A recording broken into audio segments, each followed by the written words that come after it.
അവഗണിക്കുന്നവരെ ഒഴിവാക്കി പരിഗണിക്കുന്നവരോടൊപ്പം നിന്ന് ജീവിതം മനോഹരമാക്കാം. നാം ശ്രദ്ധിക്കേണ്ടത്, എപ്പോഴത്തെയും പോലെ ഈ സമയവും കടന്നുപോകും. ഓരോ അനുഭവങ്ങളിൽ നിന്നും ഓരോ പാഠം പഠിക്കാൻ കഴിയുന്നു. ഓരോ പാഠവും ഓരോ വ്യക്തികളിൽ മാറ്റമുണ്ടാക്കുന്നു. അമിതമായ ചിന്തകൾ മനസ്സിനും ബുദ്ധിക്കും ശരീരത്തിനും ഭാരക്കൂടുതൽ ഉണ്ടാക്കുന്നു. അമിത ചിന്തകൾക്ക് വിരാമമിട്ട് ദൃഢതയും ആത്മവിശ്വാസവും ഉണ്ടായിരുന്ന ലക്ഷ്യത്തിലെത്താൻ വളരെ എളുപ്പമായിരിക്കും. ചിന്തകൾക്ക് പരിധി നൽകാതെ അതിനപ്പുറവും ധാരാളമുണ്ട് എന്ന ചിന്ത ആവേശം നൽകും. എൻ്റെ യാഥാർത്ഥ്യത്തെ നിർമ്മിക്കുന്നത് ഞാൻ മാത്രമാണ്. ഞാൻ വളരെ കോൺഫിഡൻ്റ് ആണ്, സന്തോഷവാനാണ്. എന്താഗ്രഹിക്കുന്നുവോ എല്ലാം എനിക്ക് നിർമ്മിക്കാൻ കഴിയും.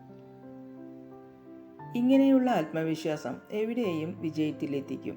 എന്താണ് വേണ്ടത് എന്നതിനെപ്പറ്റി മനസ്സിലൊരു വ്യക്തത വന്നു കഴിഞ്ഞാൽ അതിനെ ആകർഷിക്കുന്ന കാന്തമായി തീരും. വളരെ സ്നേഹത്തോടെ എല്ലാവർക്കും ശുഭരാത്രി. Good night.